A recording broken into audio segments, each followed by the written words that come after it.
India superfast और मैं हूं आपके साथ आरुषि राय। बता दें कि इस वक्त हम मौजूद है रांची विश्वविद्यालय में। आज रांची विश्वविद्यालय में कर्मचारियों का जो है आज जमावड़ा लगा है और यहाँ पर हो हंगामा चल रहा है।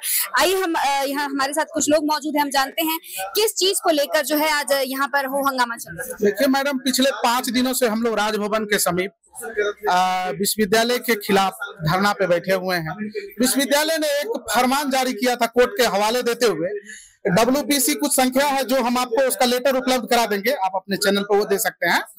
उन्होंने कोर्ट का हवाला देते हुए सारे विश्वविद्यालय महाविद्यालय को लेटर जारी किए थे कि इनको कोर्ट आदेश दिया है कि इनसे कोई काम नहीं लेना, जबकि कोर्ट ने ऐसा कोई आदेश नहीं दिया है। कोर्ट ने आदेश दिया है कि इन लोग को, सरकार को आदेश दिया है, VC साहब को कोई आदेश नहीं दिया है। सरकार को आदेश दिया है कि नियमावली बनाकर आप चाहे तो इनको कहीं अच्छा जगह पर रख सकते हैं, उसका कॉपी दे देंगे, हम ऑन कैमरा बोल रहे हैं। इसके बाद ये VC साहब सारे प्राचार्य को लेटर दे दिए कि इनको महाविद्यालय से इनसे काम नहीं लेने के लिए कोर्ट आपको आदेश दिया।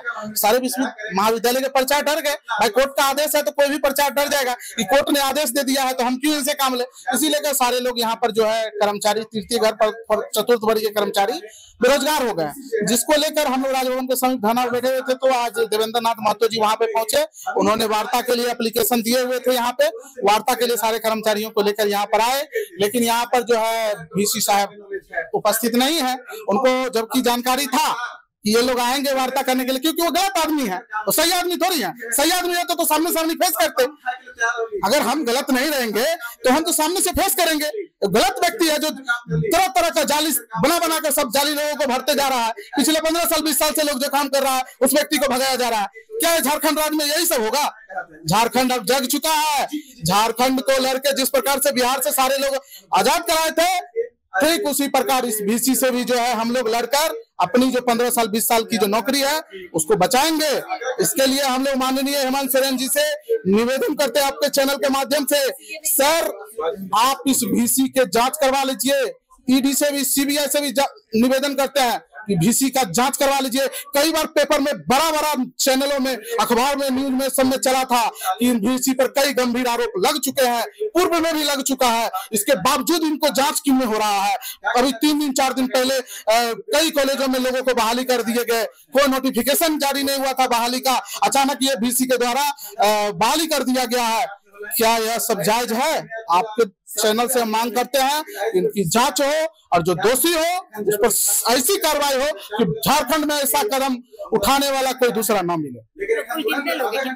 देखिए हम लोग रांची विश्वविद्यालय में लगभग 200-250 के करीब कर्मचारी हैं, जिसमें 7-8 को तो बहाली भी कर दी है। ये बहाली भी कर दी है। यहाँ पे हमारे साथ कुछ और लोग भी मौजूद हैं। आप कितने सालों से यहाँ कार्यरत थी?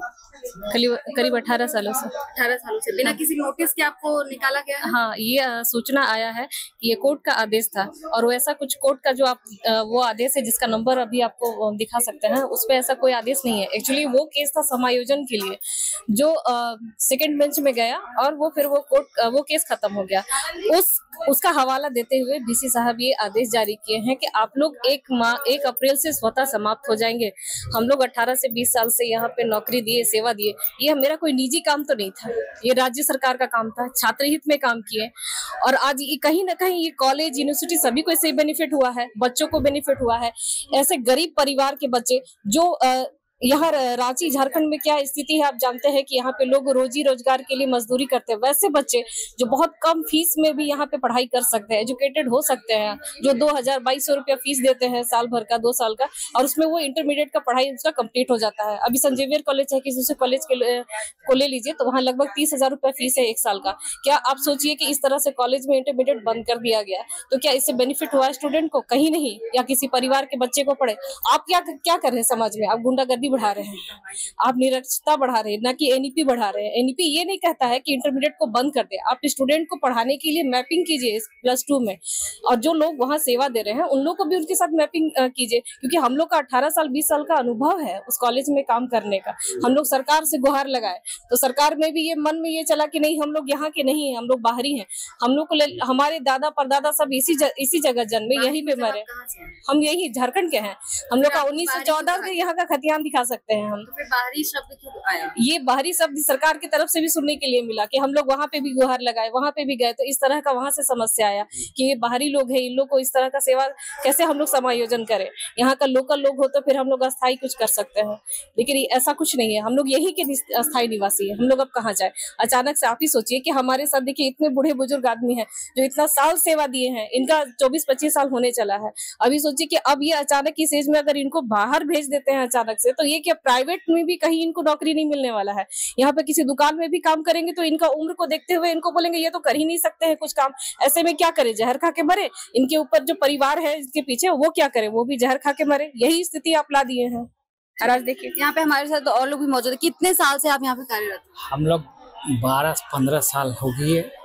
हम लोग को यही कहना है कि जो हम लोग सेवा दे रहे थे, सारे कार्य निष्ठापूर्वक और लगन से जो भी काम दिया गया और उसको किया गया। हम लोग अचानक है सो हटा दिया कि आप काम करने लायक नहीं है, या नोटिस के एक कोर्ट का ये आया और उसके बाद है सो आदेश आया, उसी को दिखा करके रिटन कोई डॉक्यूमेंट नहीं बताया गया। लेकिन फिर भी एक मानवता के नाते ये पर कि आप है सो एक के पीछे 4 आदमी हैं रहते हैं, तो आप सबको ध्यान में रखते हुए, और जीने का अधिकार सबको है और कार्य करने का, जब सब सक्षम हैं तो क्यों नहीं है सो उसको प्राथमिकता दी जाए, जिसे पहले से कार्यरत हैं, जिनका अनुभव है। और उसके बाद है सो आउटसोर्सिंग से सभी जगह कार्य हो रहा है। तो ऐसा आउटसोर्सिंग से काम होने का मतलब है कि आप कम पैसे में, खर्च में आप आसानी से काम को पूरा करवा सकते हैं। यही है सो आउटसोर्सिंग का ये 70-80 लोग हैं जो आपके कार्यालय को घेर के बैठे हुए हैं, आपको घेर के बैठे हुए हैं, आपको उठने नहीं दिया जा रहा है। क्या कारण क्या है? इसमें ये जो है ना, रांची विश्वविद्यालय में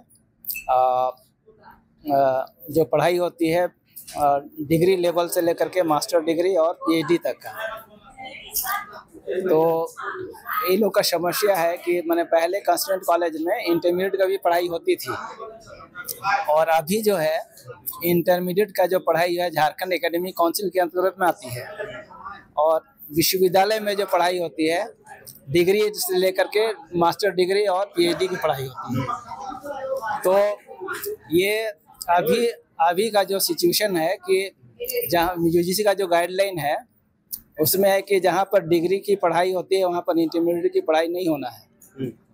तो उसी के तहत में अभी जितना भी कंस्टिट्यूएंट कॉलेज था उसमें इंटरमीडिएट की पढ़ाई बंद हो गई है, एडमिशन बंद हो गया है।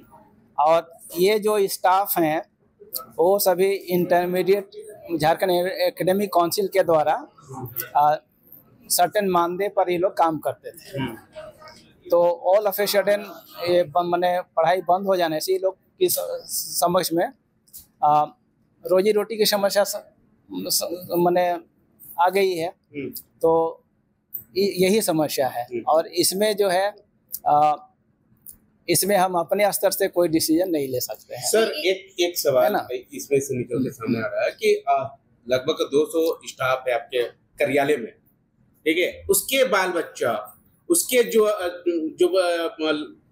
बच्चा लोग है जो स्कूल में पढ़ते हैं, उनका तो पढ़ाई लिखाई बंद हो जाएगा, क्योंकि यहीं से सारा चीज उनका घर का रोटी सारा चीज चलता है। अब जो है आप लोग निकाल देंगे तो ये लोग कहाँ जाएंगे? रोड पर, सड़क पर भीख मांगेंगे? निकाल दिए सर। इस मैटर्स में जो है ना वीसी ही कुछ अपने स्तर से कुछ कर सकते हैं, ऐसा हमारे स्तर से कुछ नहीं हो सकता है। ये जिस गाइडलाइन की आप बात करें, क्या ये गाइडलाइन हर जगह लागू हो चुका है? सभी जगह लागू है। कुछ लोगों का कहना है कि नहीं, सभी जगह लागू है। सभी जगह हो चुका है। यूजीसी एकदम स्ट्रिक्ट गाइडलाइन है कि जहाँ पर डिग्री की पढ़ाई होती है वहाँ पर इंटरमीडिएट की पढ़ाई नहीं होना है। तो इन लोगों का कहना है समायोजन को लेकर कहीं समायोजित किया जाए, जितने भी कर्मचारी लगभग 200 से 250 कर्मचारी। ये समायोजन की बात जो है हमारे स्तर से नहीं हो सकता है। इसके लिए तो वीसी ही कुछ कर सकते हैं, हमारे स्तर से नहीं हो सकता है। स्पष्ट बोल दे रहे हैं। है कि ये उनके अधिकार में नहीं है इस मुद्दे पर कुछ कहना। अब यहाँ पर जो इतने सारे लोग हैं, इतने सारे कर्मचारी हैं जिनको काम से बेदखल किया गया है, उनके साथ अब क्या होगा? और आप इनके साथ मौजूद हैं। देखिए, ये रजिस्ट्रार सर जो गुरुचरण साहू सर जी हैं, एक रजिस्ट्रार का जो पावर होता है शायद इनको मालूम नहीं, पावर को सीज कर लिया है। अरे रजिस्ट्रार का बहुत पावर होता है, उसको यूनिवर्सिटी का, विश्वविद्यालय का नियम कानून का पालन कराना इनका दायित्व है। विधि व्यवस्था को सुदृढ़ करना, चाहे वो पठन पाठन हो, पाठ्यक्रम हो, परीक्षा हो, परीक्षा फल हो, या तो कोई भी तरह का इंफॉर्मेशन हो, या कर्मियों का कोई भी प्रकार का समस्या हो, उनका समाधान करना हो, ये पावर रजिस्ट्रार का है जी। लेकिन पता नहीं है कि कुलपति और वीसी का नाम ले रहे हो, वो यहाँ बॉस बन के लगता है, और सब पावर को कैप्चर कर लिए हैं। डीएसडब्ल्यू का भी पावर को वीसी कैप्चर कर लिया, वाइस चांसलर, रजिस्ट्रार का भी पावर को वाइस चांसलर कैप्चर कर लिया लग रहा है। और एकदम यहाँ के बाकी पोस्ट थर थर थर थर थर थर थर कांप रहे हैं, डर रहे हैं, उनका कलम नहीं चल रहा है और सारा पावर को भूल गए। अब बताइए ना रजिस्ट्रार का क्या पावर है? आप अपना बुक निकालेंगे और बताएंगे पढ़ पढ़ के कि एक रजिस्ट्रार का क्या पावर होता है, क्या पावर नहीं होता, ये हम लोग जानते हैं। जैसे हम लोग बतौर एक पब्लिक, एक नागरिक होने के नाते जो पावर होता है, आज देखिए लोकतांत्रिक तरीके से आंदोलन करके आज मेरे आंदोलन से 7-8 मामलों पर एसआईटी सीआईडी जांच चल रहा है। मेरे लोकतांत्रिक तरीके से आंदोलन से भ्रष्टाचार पर कितना अंकुश लगा कि जेएसएससी सीजीएल परीक्षा फल रद्द हुआ। आज चेयरमैन तत्कालीन नीरज सिन्हा जी को इस्तीफा देना पड़ा, 7-8 को जेल में है। मैट्रिक इंटर की परीक्षा रद्द हुई सबूत सौंपे। तो एक नागरिक का इतना पावर है, और ये तो माननीय महोदय रजिस्ट्रार सर हैं, पावर को सीज करा लिए हैं। और यहाँ का वाइस चांसलर बॉस है, और बॉस सारे का पावर को कैप्चर कर लिए हैं। जैसे पूरा सरकार का पावर को इंटू पिंटू चिंटू लोग कर लिया, या मुख्यमंत्री विधायक लोग का चल नहीं रहा है, वैसे यूनिवर्सिटी में रजिस्ट्रार का और डीएसडब्ल्यू का और डीन का और बाकी प्रशासनिक किसी अधिकार नहीं चल रहा है। एक अधिकार बॉस बने हुए हैं वाइस चांसलर। ये बात पब्लिक को पता चलना चाहिए। अरे गजब का कर रहे हैं कि 10-12 सालों से ये लोग काम कर रहे हैं। हम आपका यहाँ प्रस्तुत करेंगे। ये जो बोल रहे हैं कि अभी यूजीसी के गाइडलाइन के तहत क्या डिग्री, मास्टर, पीएचडी और अन्य का अभी चलाने का प्रावधान है, तो ये तमाम कर्मी अब डिग्री कॉलेज में भी एग्जामिनेशन ड्यूटी किए हैं, अन्य कार्य में ड्यूटी किए हैं, चाहे वो मास्टर डिग्री का जब परीक्षा होती है उसमें भी लोग अपना योगदान दिए हैं, आपका पीएचडी में भी कोर्स में भी अपना योगदान दिए हैं। विश्वविद्यालय के अंतर्गत जितने तरह का कार्य है समय समय पर अपना महत्वपूर्ण योगदान दिए हैं, और 10-12 सालों से अपना सेवा दे रहे हैं। इतना ही नहीं, सरकार के अन्य कामों में भी अपना सेवा दिया है, चाहे वो वोटिंग के समय हो, चुनाव के समय हो, जनगणना के समय हो, चाहे वोटर कार्ड का कार्य के समय हो, हर बार अपना योगदान सेवा दिए है। बात यहाँ टाल मटोल का किया जा रहा है। बात यहाँ यह है कि ये तमाम लोगों को हम जब मौका मिला एकदम तेजी से निकाल देंगे। अब बोल रहे हैं ना कहीं नहीं चला, जाइए अभी सिद्धू कानू यूनिवर्सिटी ग्राउंड रिपोर्टिंग करके आइए। अभी वहां के किसी कर्मी को नहीं निकाला गया। अरे भाई निकालना है तो एक के तो थोड़ी निकालना है एक के बारी, धीरे धीरे 3 सेशन 4 सेशन, फिर आपका ऑलरेडी 14 कॉलेज है आपके अंडर, रांची विश्वविद्यालय के अंडर आपका इतना इतना कोर्स है, वोकेशनल कोर्स है, तो वहाँ धीरे धीरे धीरे धीरे एडजस्ट करेंगे। लेकिन देखिए 29 मार्च 2025 को यही महोदय कुल सचिव महोदय, रजिस्ट्रार महोदय के हस्ताक्षर से कई लोगों का न्यू सिलेक्शन हुआ है, नए लोग हैं। अब इसका कोई नोटिफिकेशन नहीं, कोई इंटरव्यू नहीं, कोई रिटर्न नहीं, कोई प्रोसेस नहीं, कोई आवेदन नहीं, कोई निवेदन नहीं, अपना चाहते को, अपना दामाद को, अपने भाई भतीजा को, अपना सबको एडजस्ट कर रहे हैं। यहाँ क्या इन लोग को एडजस्ट नहीं किया जा सकता?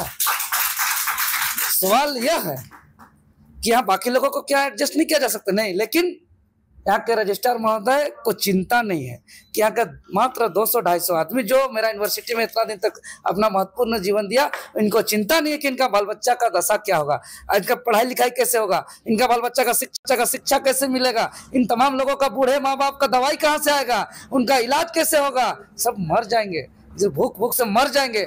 इसलिए हम कहेंगे कि यहाँ के रजिस्ट्रार महोदय इन लोगों का कल्याण करें, नहीं तो यही लाइन में रसीद लगा करके। रांची विश्वविद्यालय से कई कर्मचारियों को जो है, जो अनुबंध कर्मचारी हैं 3-4 वर्ग के, उन्हें निकाला जा रहा है। अचानक से बिना किसी नोटिस के इन्हें काम से बर्खास्त कर दिया गया।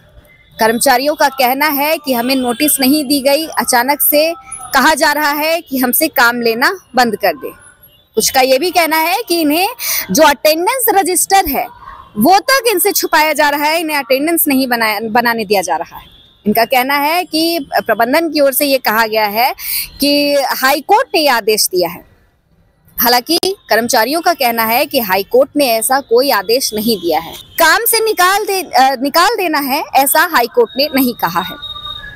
अब ऐसे में जो यहाँ पे 100, 200, जो 200 से भी ज्यादा कर्मचारी हैं, कहें तो इतने सारे जो कर्मचारी हैं, अचानक से इन्हें काम से निकाल दिया गया है। जो यहाँ पर लगभग 10 साल से 20 साल से कुछ लोग काम कर रहे हैं, कुछ 25 साल से काम कर रहे हैं।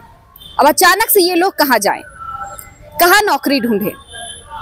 इनकी रोजी रोटी, इनका परिवार इसी नौकरी से चलता है। सालों इन लोगों ने विश्वविद्यालय को सेवा दी है, सरकार को सेवा दी है। अब अचानक से नौकरी से निकाल देने पर इन्हें ये चिंता है कि हम घर कैसे चलाएं, अपने बच्चों का फीस कैसे भरें। कुछ लोग इतने उम्रदराज हैं कि उन्होंने अपनी पूरी जिंदगी, अपनी पूरी जो जवानी है वो रांची विश्वविद्यालय के काम में निकाल दी। अब इस उम्र में वो कहाँ जाए नौकरी मांगने? उनकी दवाइयों का खर्चा कौन उठाएगा? उनके बच्चों का खर्चा कैसे चलेगा? उनके घर का खर्चा कैसे चलेगा?